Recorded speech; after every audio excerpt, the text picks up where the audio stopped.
ایک حدیث میں آپ صلی اللہ علیہ وسلم نے ان دو چیزوں کو بیان کیا ہے کہ بخشش کا دار و مدار ان دو چیزوں پر۔ ایک اور حدیث ملتی ہے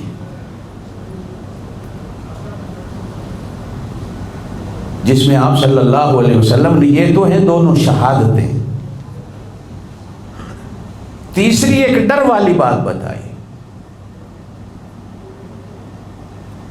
کہ عقیدے کی تیسری چیز اور ایمان کی تیسری چیز یہ ہے کہ بندہ قیامت کا دن، موت اور قیامت کے دن کو سامنے، بس یہ دار و مدار ہے بخشش کا، ان تین چیزوں پر ایمان ہونا ضروری ہے۔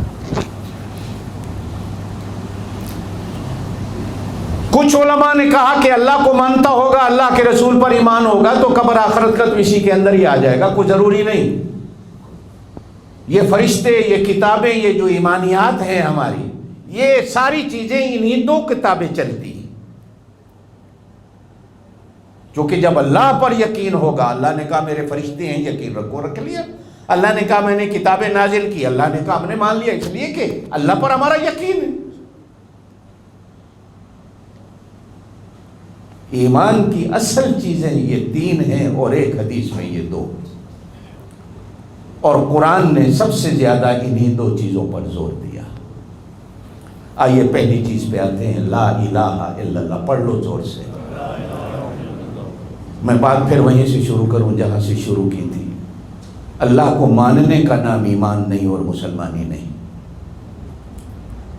ناراض رہو نا میری اس بات پر، چونکہ یہ بات آج کے مسلمان کو ہضم نہیں ہوتی۔ جب خالص چوٹ لگتی ہے، اللہ کو ماننے سے بندہ مسلمان نہیں ہوتا۔ دنیا میں کوئی بندہ ایسا نہیں کافر سے بڑا کافر جو اللہ کو نہیں مانتا۔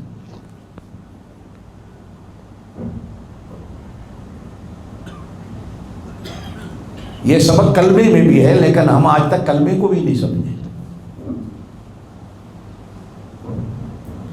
ناراض نہ ہونا، ہم نے تو آج تک اپنے اللہ کا نام ہی نہیں سمجھا اور سیکھا ہی نہیں۔ یاد ہے میں 2 مہینے پہلے جانے سے پہلے ایک جمعہ پڑھایا تھا یہ بات، ہم جتنے اللہ کا نام لیتے ہیں سارے غلط لیتے ہیں۔ ہماری مسجدوں میں اذانیں ہوتی ہیں ساری غلط ہو رہی ہیں، اقامت ہوتی ہے ساری غلط ہوتی ہے، سمجھنے کی کوئی کوشش ہی نہیں کرتے۔ اور اگر کسی بابے سے کہہ دے بابا تو اذان غلط کہہ رہا ہے تو بابا لڑنے پہ آ جاتا ہے۔ 40 سال ہو گئے مینوں اذان آکھ دیا، کدے کسی مولوی صاحب مانی آکھا تیری اذان غلط ہے، قاری صاحب تسی چنگے ہو میری اذان غلط بنا رہے ہو، نہیں مانتے۔ اللہ اکبر، اللہ یہ اذان کہہ رہا ہے، اشہد ان محمد رسول، ساری غلط ہے۔ حیا علی الصلاۃ، سر لگا رہا ہے، سب غلط کہہ رہا ہے۔ یہ اللہ نہیں ہے، اللہ کہو، زور سے بولو، اللہ۔ یہ ایک ایسا نام ہے جو چوٹ بھی لگے اور پیار بھی لگے۔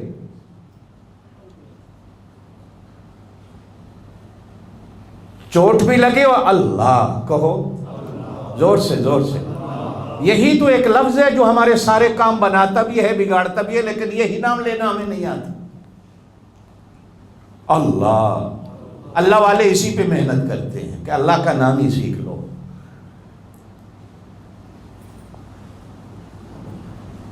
زور سے کہو اللہ، اللہ۔ یہ اصل میں 2 لامیں تھی اندر۔ جب اللہ کا نام لکھا جاتا ہے تو اوپر شد ہوتی ہے، 2 لامیں جب ملتی ہیں تو پھر اس پر شد لگائی جاتی ہے۔ شد کا معنی کیا ہوتا ہے؟ ذرا موٹا کرو، سخت کرو، اللہ۔ نہیں ابھی بھی مزہ نہیں آیا، اللہ۔ اشہد انا، یہ انا نہیں، انا۔ میرے پاک نبی کا نام محمد، زور سے کہو، زور سے زور سے زور سے۔ محمد نہیں ہے جو اذان میں ہم کہتے ہیں، محمد۔ اور ظلم یہ ہے کہ نام نہیں آتا پھر بھی ہم سارے لڑتے ہیں، اور لڑتے اس لیے کہ ان کو نام نہیں آتا۔